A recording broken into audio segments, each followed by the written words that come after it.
자, 여러분, 오늘도 우리 지도를 보면서 우리 바울의 선교 여행을 따라가 볼까요? 바울의 제1차 선교 여행입니다. 안디옥 근처에서 배를 타고 어디로 갔어요? 구브로섬. 예, 바보 맞아요. 바보만 기억을 하는군요. 구브로섬의 가장 중요한 도시가 바보였죠.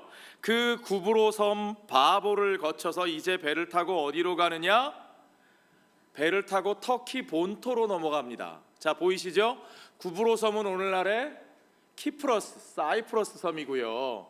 그 키프러스 섬에서 배를 타고 올라가면 있는 땅이 아시아, 소아시아, 즉 터키입니다. 오늘날의 터키. 그 터키에 처음 도착한 곳이 지방 이름으로는 밤빌리아 지방이에요. 밤빌리아에 있는 버가라는 도시. 예, 페르가 인 밤빌리아. 그러니까 밤빌리아는 지역 이름이고 버가는 도시 이름이에요. 펜실베니아에 있는 필라델피아. 저희 한국에 계신 부모님들한테 이걸 그렇게 설명을 드려도 이거 헷갈려 하세요. 야, 네가 사는 데가 필라델피아지? 예, 필라델피아요. 근데 펜실베니아는 뭐냐? 예, 펜실베니아에 있는 필라델피아예요. 예. 밤빌리아 지방에 있는 버가라는 곳에 도착했고, 그곳에서 더 올라가 비시디아 지방의 안디옥이라는 곳에 가서 본격적으로 복음을 전하는 사역을 했습니다. 그러니까 처음 도착했던 버가라는 곳에서는 제대로 사역을 못했는데, 사실 이 버가에서 굉장히 힘들고 어려운 일이 있습니다. 여기 성경에 보면 버가에서 이 바나바와 바울을 수행하던 요한이 그들을 떠나 예루살렘으로 돌아갑니다. 자, 이 요한이 어떤 사람이냐? 이 마가라 불리는 요한인데, 우리가 흔히 마가 요한이라고 부르는 사람인데 바나바의 조카죠. 여러분, 이 사람 마가 요한, 우리가 마가도 알겠고 요한도 알겠어요. 그렇죠? 그럼 여러분께 여기서 퀴즈 한 가지. 마가 요한이 쓴 복음서는 마가복음일까요? 요한복음일까요? 자, 요한복음이다. 손 들어보십시오. 요한복음이다. 마가 요한이 쓴 복음서는 요한복음이다. 아니다, 마가복음이다. 한 분도 없으시네요. 예, 다행입니다. 제가 상품을 드릴 분이 한 분도 없습니다. 마가 요한이 쓴 복음서는 마가복음이에요. 이 사람을 우리가 흔히 마가의 다락방이라고 부르는 그 다락방집 주인이 마가입니다. 이 사람이에요. 이 사람이요, 바나바의 조카였을 뿐만 아니라 이 사람의 어머니 마리아는 꽤 제가 볼 땐 좀 살았던 집이에요. 왜냐하면 사도들이 120명 이상이 모여서 기도할 때 이 마가네 집 다락방에 모였고요, 또 베드로가 감옥에 갇혔다가 풀려났을 때 제자들이 모인 장소를 찾아간 곳이 이 마가 요한의 어머니 마리아의 집이었어요. 마가네 집인 거죠. 마가 요한의 집인 거죠. 그러니까 집도 제법 널찍했을 거고, 꽤 살았던 예루살렘 출신의 유대인 청년이 마가인데, 마가 요한인데, 마가라 불리는 요한. 마가는 헬라식 이름이고 바울과 사울의 관계처럼 요한은 히브리식 이름입니다. 그런데 이 사람이 버가에 도착하자마자 그들을 떠나요. 선교지를, 사역지를 이탈하는 겁니다. 왜 그랬을까요? 우리는 그 이유를 정확하게는 모릅니다. 어떤 사람들이 버가의 그 습하고 더운 힘든 날씨 때문이었을 것이다 라고 생각하는 사람들도 있고, 이미 거기에서 바울과 여러 선교팀의 멤버들이 이미 건강이 악화되어서 굉장히 곤란을 겪었다는 얘기도 있고, 거기서 바울이 가려고 하는 안디옥, 비시디아 안디옥이 산을 넘어가야 150km나 가야 되는데 그 산행 강도떼가 나온다더라. 갈라디아서에 보면 바울이 강도의 위험과 그런 얘기를 하죠. 그러니까 나는 그런 곳으로는 못 가겠습니다 하고 벗어난 것이든지, 어떤 이유인지 우리는 잘 알지 못하지만 이 마가 요한은 어려움으로 말미암아 선교지를 이탈합니다. 그래서요, 사실은 나중에 바울과 바나바가 이 마가 요한을 두 번째 선교 여행에 다시 데려가야 되느냐 말아야 되느냐를 놓고 의견이 갈라져서 싸우다가 서로 각자 따로 가죠. 따로 가요. 그 정도로 이 마가 요한의 이탈 사건은 아주 중요한 사건입니다. 그만큼 이 선교 여행이 쉽지 않았습니다. 터키 본토에서 첫 번째 도착했던 버가에서 어떠한 열매에 대해서도 언급이 되어 있지 않을 정도로 그들은 힘들었고, 내부적으로 중요한 멤버가 떠나는 아픔을 겪었습니다. 여러분이 어떤 사역을 하시다가, 또는 우리 교역자들이 목회 사역을 하다가 여러분 생각해 보세요. 첫 번째는 환경의 어려움이 있고, 두 번째는 자기 자신의 건강이 어렵고, 갈라디아서에 보면 바울이 이 시기에 굉장히 어려웠다는 사실을 우리가 추측할 수 있습니다. 또 공동체 안에 내부적인 팀원들이 문제가 있어요. 이게 진짜 삼중고예요. 세 가지. 그러면 정말 포기하기 딱 좋습니다. 그러나 그들은 포기하지 아니하고 그 산을 넘어 저 깊숙한 내륙 비시디아의 안디옥으로, 시리아의 안디옥이 아니라 비시디아의 안디옥으로, 하나님께서 이끄시는 그 길, 성령께서 보내시는 그 길을 포기하지 아니하고 나아가는 거죠. 그렇게 바울이 어디까지 도착했어요? 비시디아 안디옥, 터키 내륙에 있는 아주 중요한 거점 지역까지. 여기가 사실은 갈라디아 지방이거든요. 얼마 지나지 않아서 이 갈라디아 사람들에게 바울이 복음에 대해서 증거하는 편지를 쓴 것, 우리가 갈라디아서로 읽는 바로 그 편지입니다. 자, 그곳에 가서 바울이 선교 사역을 시작하는데, 여기서 보면 바울의 사역에 아주 중요한 패턴이 드러납니다. 바울이 어떤 지역에 갔을 때 제일 먼저 어디를 찾아간다고요? 이방인들을 찾아가요? 아니요, 먼저 이스라엘의 후손들, 유대인들이 모이는 회당을 따라갑니다. 예수님께서 제자들을 파송할 때 그러셨죠. 너희는 먼저 이스라엘 집의 자녀들에게 가라. 그대로 바울도 유대인들의 회당에 들어갑니다. 가면 뭐해요? 유대인들과 함께 예배를 드려요. 그들의 회당에서 예배를 드리고 그들에게 성경을 근거로, 여기서의 성경은 어떤 성경이에요? 구약, 신약? 당연히 구약이죠. 이 시대는 아직 신약 성경이 쓰여지기도 전이니까 구약 성경을 가지고 그들과 함께 예배를 드리고, 그 구약 성경을 근거로 해서 예수 그리스도를 그들에게 증거하는 거죠. 자, 오늘 본문의 15절에 보면 우리가 그것을 확인할 수 있습니다. 율법과 선지자의 글을 읽은 후에 그랬어요. 율법이라는 것은 토라를 말하는 겁니다. 모세의 오경, 창세기, 출애굽기, 레위기, 민수기, 신명기, 그렇죠? 창출, 레, 민, 신, 모세의 5가지 책, 펜타튜크라고 부르는 토라를 그들이 읽고, 토라만 읽은 것이 아니라 또한 그들은 프로핏, 선지자들의 글을 읽습니다. 선지자들, 우리가 아는 대로 이사야, 예레미야, 수많은 선지자들의 그 글을, 미가, 호세야, 아모스, 하박국, 선지자들의 그 글을 그들이 같이 읽는 거죠. 율법을 읽고, 그리고 선지자들의 글을 읽고, 또 하나 뭘 했을까요? 그들은 시편으로 찬송을 불렀어요. 노래를 불렀어요. 그래서 예수님께서 말씀하신 대로 모세의 율법과 선지자들의 글과 시편에, 그러면 구약 성경의 모든 성경에 그 모든 것이 누구를 가르쳐 말씀하신 것이라고요? 그렇습니다. 예수님을 가르쳐, 그 모든 것이 나를 가르쳐 말한 것이라고 예수님이 말씀하셨던 것을 여러분 기억하셔야 됩니다. 바로 그렇게 율법과 선지자들의 글을 읽은 후에 바울이 거기 있는 사람들에게 설교를 하기 시작해요. 자, 이제 우리가 첫 번째 만나는 바울의 본격적인 설교의 내용입니다. 사도행전의 설교의 내용들을 여러분 우리가 몇 번 만났죠? 제일 먼저 누구의 설교요?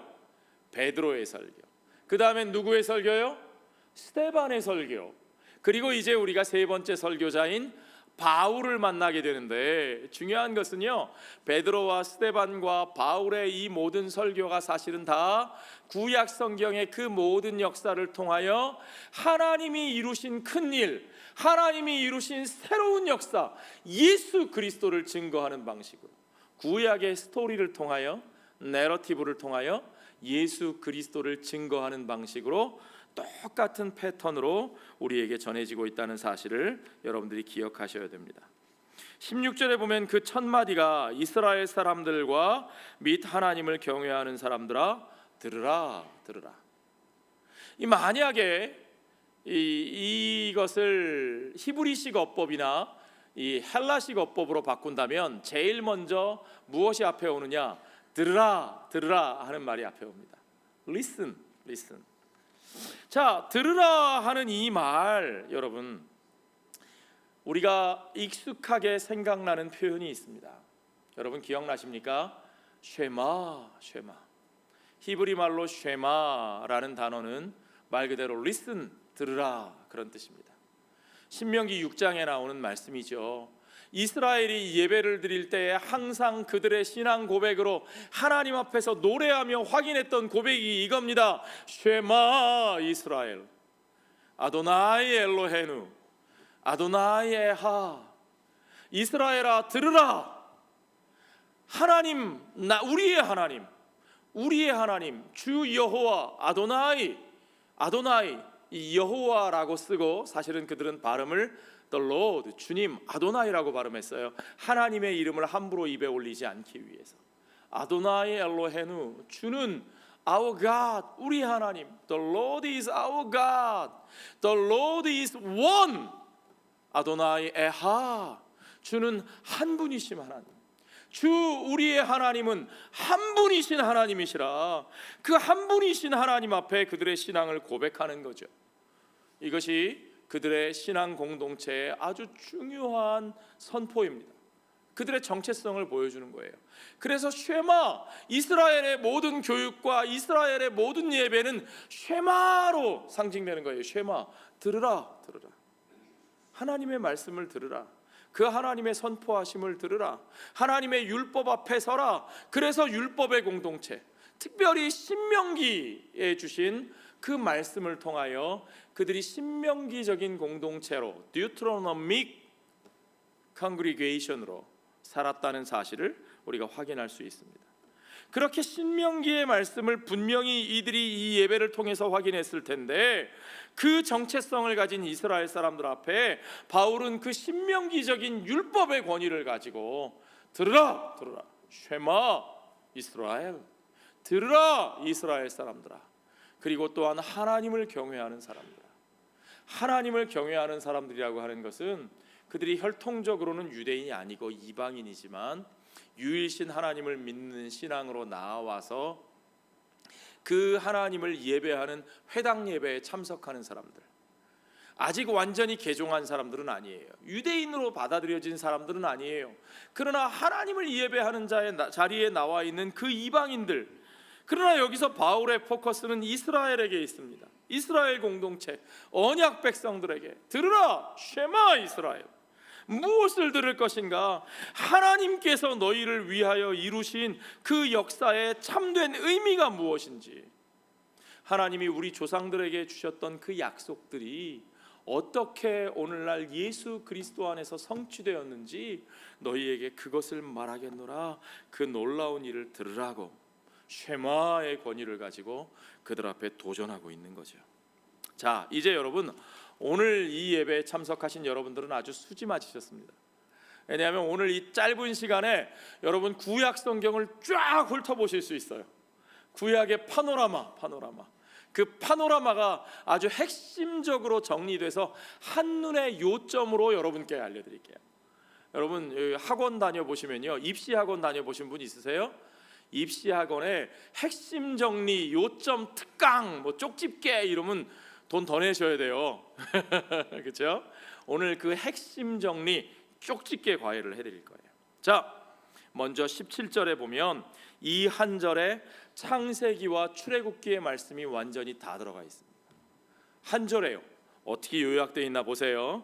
이 이스라엘 백성의 하나님이 우리 조상들을 어떻게 하셨다고요? 택하시고 선택하시고, 조상들을 선택하시고 아브라함과 이삭과 야곱을 택하여 부르시고 애굽 땅에서 나그네 된 그 백성을 높여 큰 권능으로 인도하여 내사. 여기서 중요한 건 주어가 누구예요? 하나님이시라는 거예요. 하나님이 어떻게 하셨어요? 동사들을 보세요. 하나님이 택하시고 그들을 높이시고 그들을 인도하여 내셨어요. 누가요? 하나님께서 그렇게 하셨어요. 하나님께서 아브라함과 이삭과 야곱을 왜 부르셨습니까? 하나님은 그들로 하여금 만민에게 복이 되는 삶을 살게 하시기 위해서, 그들로 하여금 천하 만민이 복을 얻는 삶이 되게 하시기 위해서 그들을 부르셨어요. 한마디로 말하면 하나님은 그들을 불러 한 가족을 이루게 하시고, 그 가족을 세워 높여 큰 민족을 이루게 하시고, 그 민족을 통하여 하나님의 나라를 세우시며, 그 나라를 통하여 온 열방 가운데 하나님의 구원의 은혜를 베푸사 모든 열방이 그 하나님 나라의 권속으로 받아들여짐으로 말미암아 하나님의 구원의 역사, 새 창조의 역사를 이루고자 하시는 놀라운 뜻을, 계획을 하나님께서 그들을 통하여 실행하셨다는 거죠. 아브라함과 이삭과 야곱을 통해서 그들 가운데 그것을 불러내시고 실행하신 하나님이 그들을 어떻게 만드셨어요? 그들을 나그네가 되게 하셨어요. 여러분, 하나님은 그들을 터줏대감 되게 하시고 그 땅에서 큰 소리치고 떵떵거리며 사는 사람이 되게 하시는 것이 아니라, 하나님은 그 백성들을 불러 택한 자들로 하여금 나그네의 삶을 살게 하시고, 나그네의 삶 가운데 그들의 능력이 아니라 하나님의 은혜로 사는 것을 체험하게 하세요. 요셉을 통하여, 바로의 고통 가운데서 건져주시는 것을 통하여, 그렇게 애굽에서 나오면서도 그 모든 애굽의 금은 보화를 가지고 빈손 들고 나오지 않게 하시는 것을 통하여 너희를 높이시고 너희를 세우시고 너희를 먹이시는 분은 하나님이시다. 그 하나님이 그분의 권능으로 그들을 인도하여 내셨다는 거죠. 이것이 창세기와 출애굽기의 모든 내용들입니다. 자, 이제 두 번째 18절에 보면 광야 40년간 그들의 소행을 어떻게 하셨다고요? 참으셨대요. 예, He endured their conduct. 광야에서 그들이 행한 그 악한 일들, 그리고 그것을 참으시는 하나님. 그 내용이 어디에 나오느냐? 민수기에 보시면 잘 나와요. 이스라엘 백성들의 불평, 이스라엘 백성들의 우상숭배, 그들의 음행과 그들의 불순종과 그들의 반역과, 그 숱한 이야기들이 민수기에서 반복되는데 그것이 40년간이나 반복됩니다. 그러나 중요한 것은 우리 하나님은 어떤 하나님이시냐? 그들이 부족하기 때문에 버리시는 하나님이 아니시라는 거예요. 그들의 죄악으로 말미암아 포기하시는 하나님이 아니시라는 거예요. 하나님은 그들의 죄악을 참으셔요. 하나님이 그들을 어떻게 하실 능력이 없어서 참으시는 게 아니에요. 하나님이 그들을 택하여 부르신 것은 그들을 통하여 더 크신 구원의 역사를 이루기 위하여 부르신 것이기 때문에, 하나님은 그들 가운데 하나님의 은혜가 어떻게 역사하시는지를 분명하게 보여주시는 하나님이십니다. 저는 이것이 구약성경 전체의 주제라고 생각합니다.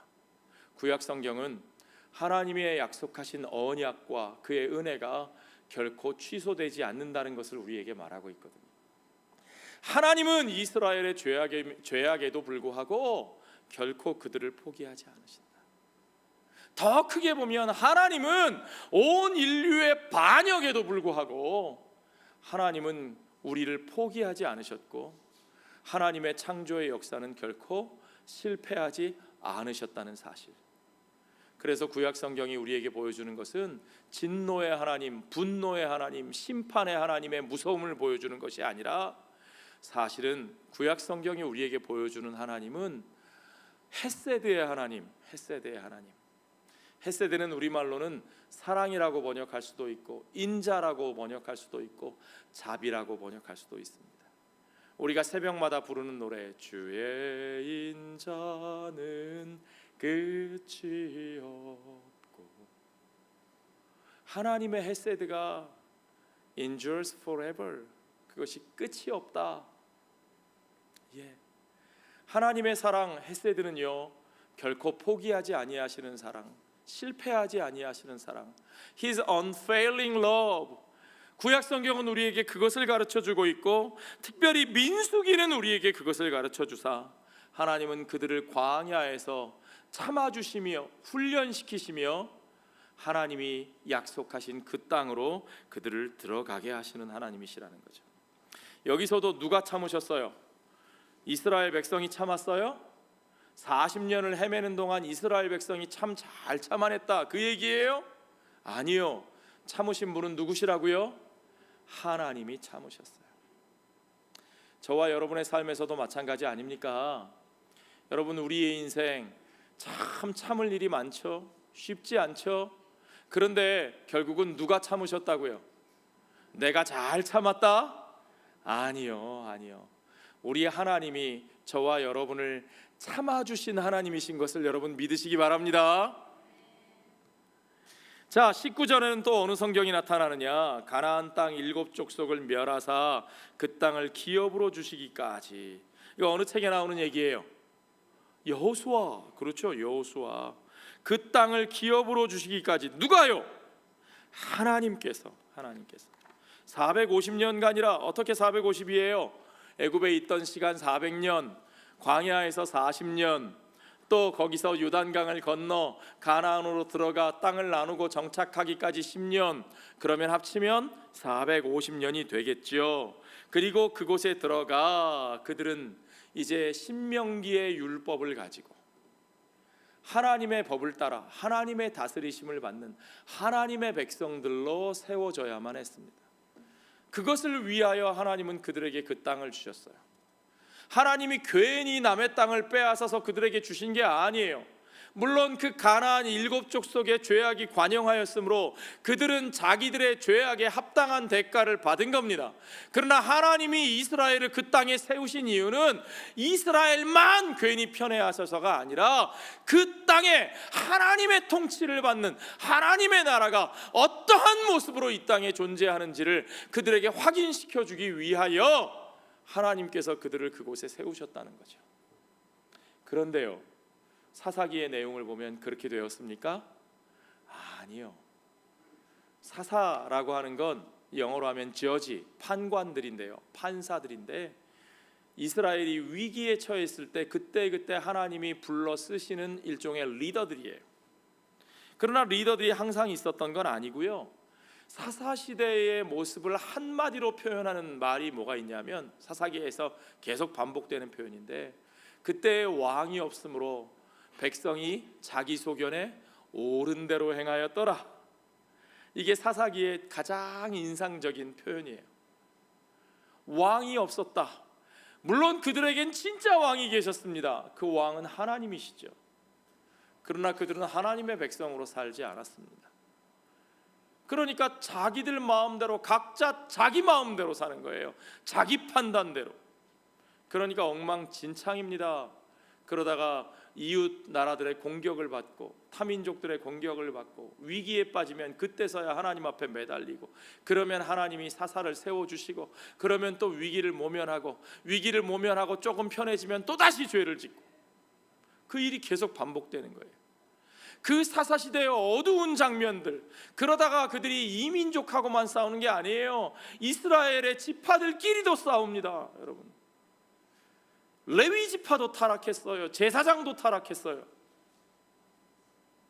엘리 제사장의 아들들을 보세요. 그들이 얼마나 타락했는지. 레위 사람이 첩을 데리고 다니고, 그 레위 사람의 첩을 베냐민 지파 사람들이 죽여버리고, 그러다가 또 그것을 응징하기 위해서 막 피비린내 나는 싸움이 이스라엘 동족들 간에 벌어지고, 그때 저들에게 왕이 없기 때문에 각자 자기 소견에 옳은 대로 행하더라. 여러분, 그러니까 사람들이 어떻게 합니까? 우리도 왕이 필요하겠다. 이 무슨 엉뚱한 얘기입니까? 그들에게 왕이 없어요? 아니요, 그들에게는 진짜 왕이 계십니다. 그들에게는 하나님이 계셨고 하나님의 법이 있었고, 그러나 그들의 눈에 들어오는 것은 다른 이방 민족이 눈에 들어와요. 저 애굽 사람들처럼, 저 에돔 사람들처럼, 저 블레셋 사람들처럼 우리에게도 왕이 있어야 되겠다. 남들이 부러운 거죠. 하나님은 그들을 다른 나라와 같지 아니한 하나님의 나라로 세우기를 원하셔서 그들을 불러내어 그 땅 가운데 살게 하셨는데, 그들은 이제 다른 나라의 모습을 보면서 우리도 다른 나라처럼 되어야 되겠다, 다른 나라처럼 왕을 세워주십시오. 하나님이 들으시기에 얼마나 기가 막혔겠어요. 그렇죠? 그러나 그들의 간청에 하나님은 들어주십니다. 허락하셔요.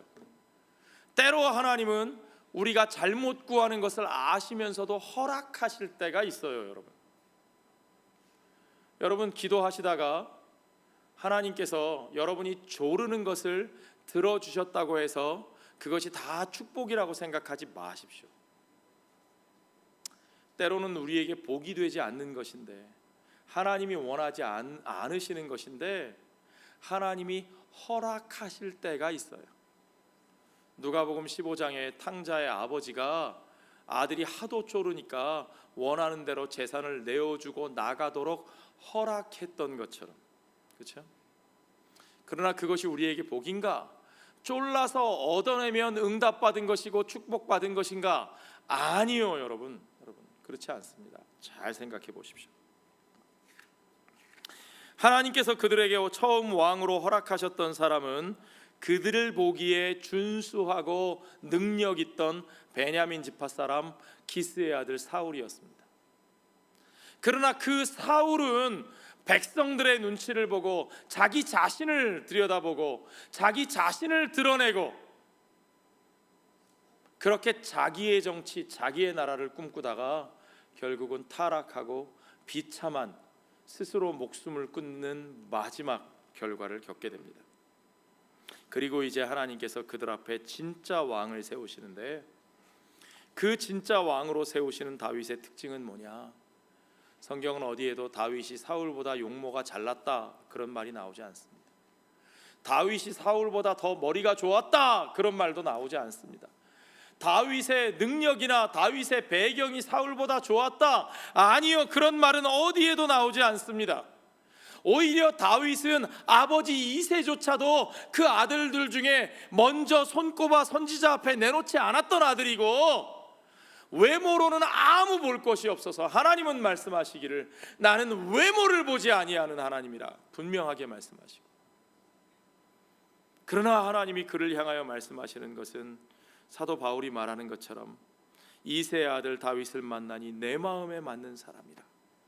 하나님의 마음에 맞는 사람, 우리가 보기에 좋은 사람이 아니라 하나님의 마음에 맞는 사람, 그가 어떻게 일할 것이냐? 내 뜻을 다 이루리라. 하나님의 뜻을 이루는 사람. 하나님이 세우시는 왕은 하나님의 뜻을 이루는 사람입니다. 하나님이 세우시는 나라는 그의 의를 이루는 나라입니다. 하나님의 의를 이루는 나라, 하나님의 의와 하나님의 가치와 하나님의 자비와 하나님의 사랑을 이루는 나라. 하나님은 그 나라를 위하여 하나님의 마음에 맞는 하나님의 뜻을 이루는 다윗을 그의 왕으로 세우셨다는 거죠. 자, 이 모든 과정들을 우리가 보십시오. 하나님이 주셨고 하나님이 패하셨고 하나님이 세우셨습니다. 하나님의 뜻을 이루리라 하시더니 그 모든 것의 주체가 다 하나님이신 것을 우리에게 분명하게 보여주고 있습니다. 바울이 분명하게 말하는 것은 이 모든 역사의 주체가 하나님이시라는 거예요. 모세에게 자신을 드러내시며 그의 이름을 말씀하셨던 하나님, I am who I am. 나는 나다. 나는 스스로 있는 자라. 나는 스스로 너희와 약속한 그 모든 것을 내가 이루는 자, 내가 이루는 자, 내가 하는 자라. 그 여호와 하나님께서 분명하게 우리에게 선포하시고 보여주시는 겁니다. 하나님이 이 구원의 역사를 준비하시고 부르시고 쓰시고 그리고 이루셨습니다. 그리고 그 하나님의 헤세드는 결코 실패하지 않았습니다. 하나님의 뜻이 반드시 이루어지는 거죠. 하나님의 뜻이 무엇입니까? 그 하나님이 아브라함을 부를 때부터 한 백성을 불러 그 나라로 세우시고 그들에게 땅과 왕을 주사 하나님의 통치를 이루시는 목적이 뭡니까? 그들이 애굽이 아니고 또 하나의 바벨론이 아니고 하나님의 나라를 이루게 하시기 위해서, 그 하나님의 나라를 통해서 그들만 잘 먹고 잘 살고 잘 누리는 것이 아니라, 그들의 나라가 아니라 그 하나님의 나라를 통해서 그 하나님의 의를 나누고 그 하나님의 사랑을 나누고 그 하나님의 은혜를 나누어서 그 모든 열방을, 심지어는 이사야 선지자에 의하면 그들을 압제하던 그 애굽까지도, 그 모든 열방 가운데 하나님이 그 백성들을 빛으로 세우사 그들로 말미암아 천하 만민이 복을 받게 하시는 그 나라를 세우고자 하시는 것이 하나님의 뜻이었습니다. 하나님이 그것을 이루기 위하여 다윗의 나라를 세우시고 그 나라를 축복하셨습니다. 특별히 사무엘 하 7장에 보면 하나님께서 다윗에게 주신 약속이 나와요. 오늘 우리 주보에 제가 실은 다윗의 기도는 다윗이 하나님으로부터 나단 선지자를 통해서 그 약속을 받고 하나님 앞에 기도하는 기도예요. 응답의 기도예요. 자, 하나님이 어떤 약속을 하셨는지 보십시오. 같이 읽어볼까요? 내 수한이 차서 내 조상들과 함께 누울 때에, 같이 읽어볼까요? 네. 누울 때에 내가 내 몸에서 날 내 씨를 내 뒤에 세워 그 나라를 견고하게 하리라. 그는 내 이름을 위하여 집을 건축할 것이요 나는 그의 나라 왕위를 영원히 견고하게 하리라. 다윗의 자손 중에 하나님의 집을 건축한 사람이 있나요? 예, 그렇죠. 누구예요? 솔로몬. 그런데 하나님은 그의 나라 왕위를 영원히 견고하게 하신대요.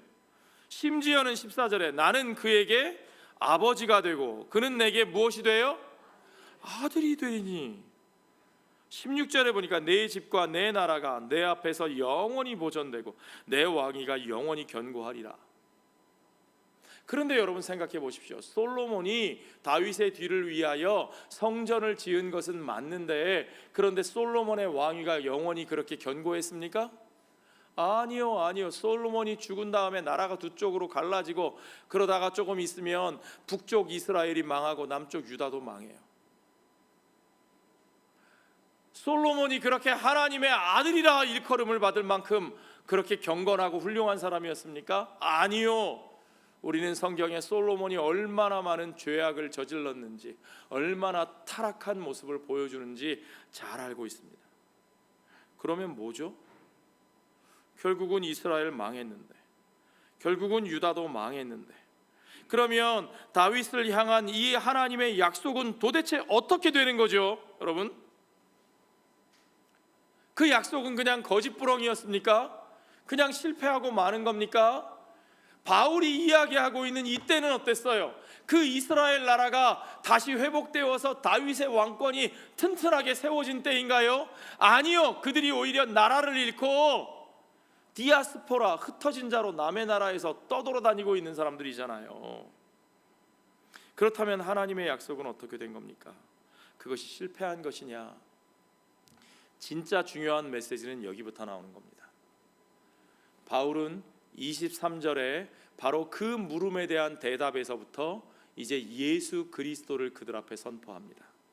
23절 같이 읽죠. 하나님이 약속하신 대로 이 사람의 후손에서 이스라엘을 위하여 구주를 세우셨으니 곧 누구라? 곧 예수라. 그분이 예수라. 이 사람의 후손에서, 다윗의 후손에서 이스라엘을 위하여 구주를 세우셨는데 그가 곧 예수라. 하나님이 약속하신 대로, 구약 성경에 약속하신 그대로 다윗의 후손으로 세우신 분이 바로 예수라. 그 이 얘기로 신약 성경이 사실은 시작하고 있어요. 그렇죠? 마태복음 1장 1절에 아브라함과 다윗의 자손 예수 그리스도의 계보라. This is the genealogy of Jesus, the Messiah, the son of David. 우리말 성경에 예수 그리스도라고 표현하고 있는데 영어 성경에 Jesus the Messiah 이렇게 표현해요. 메시아 예수. 똑같은 말입니다. 메시아는 히브리 말로 the anointed one, 기름 부으심을 받은 자라는 뜻이고, 그것을 그리그로 헬라어로 번역하면 그리스도입니다. the anointed one, 하나님이 기름 부어 세우신 하나님의 종, 그가 바로 예수다. 그런데 그가 바로 하나님이 약속하신 바로 그 다윗의 자손이라. 하나님의 집을 세우실 그분, 하나님의 왕권을 온전하게 세우셔서 영원히 통치하실 바로 그분, 성전 되신, 참 성전 되신 그분, 참 왕이 되신 그분, 그분이 바로 예수 메시아 그리스도시다. 그 모든 이야기의 초점이 누구에게요? 메시아 예수에게 맞춰져 있습니다. 하나님의 모든 역사는요, 그가 아브라함과 모세와 다윗에게 주신 그 모든 약속 그대로, 그 모든 약속이 오직 누구 안에서? 예수 안에서 이루어지는 것입니다. 다윗의 자손 메시아 이스라엘의 왕이신 예수를 통해서 아브라함과 이삭과 야곱의 하나님이 약속하신 그 모든 약속, 그들로 말미암아 만민이 복을 받게 하시고 그들이 열방의 빛이 되는 하나님 나라의 그 약속, 야곱에게 약속하셨던 것처럼 너희가 가는 곳 그곳마다 하나님이 함께 하시고 하나님의 임재가 우리의 삶에 온전히 이루어지고, 그 하나님, 우리의 삶에, 우리가 세우는 그 삶의 자리들이 하나님의 성전, 하나님의 집, 베델의 하나님, 베델의 하나님, 그 하나님의 성전이 우리 가운데 이루어지고, 그리하여 우리가 가는 그곳마다 그 모든 사람들에게 복이 되는 삶, 열방의 빛이 되는 삶, 그 삶을 우리 하나님께서 이루시는 그 약속, 그 약속이 바로 우리 주 예수 그리스도 안에서, 오직 그 역사의 모든 궁극적인 초점이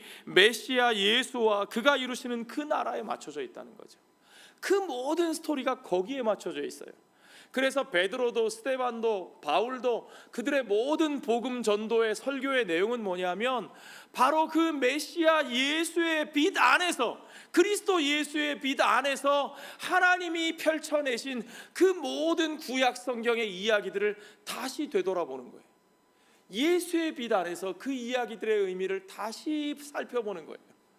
그리고 예수 안에서, 예수의 복음 안에서 그 조상들의 이야기, 그 하나님의 이야기가 어떻게 오늘 나의 삶에 적용되어서 그 조상들에게 약속하신 그 축복의 삶, 만민에게 복이 되는 삶, 열방의 빛이 되는 삶이 예수 그리스도 안에서 어떻게 오늘 우리의 삶에 이루어지는가, 그 조상들의 이야기, 이스라엘의 이야기가 예수 그리스도 안에서 우리 하나님의 이야기로 완성되고, 그것이 어떻게 오늘 우리들의 삶으로 그리스도와 함께 열매 맺는가, 그것이 성경의 모든 이야기의 초점이죠, 여러분.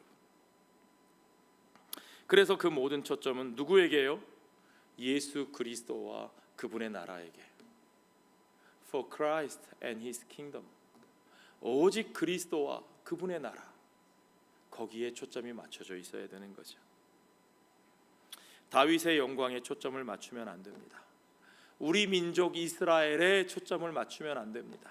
내가 높아지고 내가 인정받고 나의 나라가 세워지는 것에 초점을 맞추면 안 됩니다. 그러면 그 모든 역사는 결국 실패의 역사가 되고 말아요.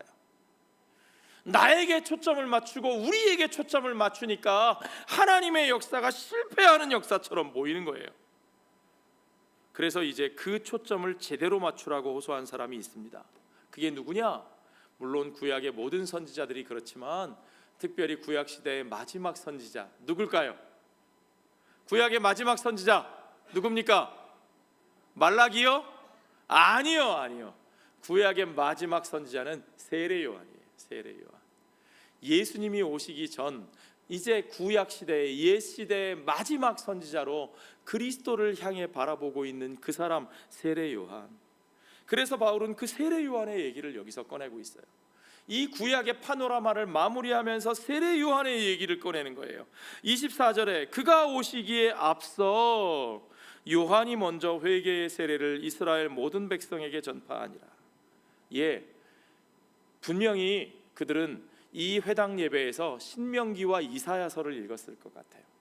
물론 여러 선지자들의 말을 인용하고 있지만 특별히 이 이사야 선지자의 글을 보면 외치는 자의 소리, 주의 길을 예비하는 자가 등장합니다. 누가가 그의 복음서의 첫머리에서도 바로 이사야 선지자의 관점 그대로 주의 길을 예비하는 자로, 외치는 자의 소리로 세례 요한을 소개하고 있고, 그것은 바울의 복음의 그 소개에서도 반드시 등장하고 있습니다. 25절에 요한이 그 달려갈 길을 마칠 때에 말하되 너희가 나를 누구로 생각하느냐? 나는 그리스도가 아니라 내 뒤에 오시는 이가 있으니 나는 그 발에 신발끈을 풀기도 담당하지 못하리라. 나는 아니라 내게 초점을 맞추면 안 된다. 내가 아니라 그분 오직 그분에게 초점을 맞추어라. 그 세례 요한이 우리에게 선포한 것은 repent, 회개의 세례라 그랬습니다. repent란 말은 말 그대로 돌아서라 그러는 말입니다. 제가 여러 번 여러분들께 말씀드렸죠. 하나님 나라의 복음은 돌아서는 겁니다. 무엇으로부터 돌아섭니까?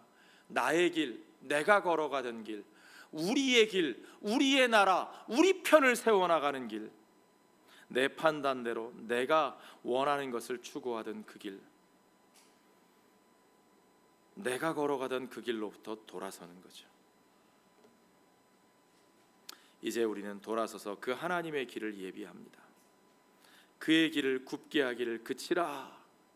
사도 바울이 마술사, 바예수라고 하는 가짜 선지자에게 했던 말입니다.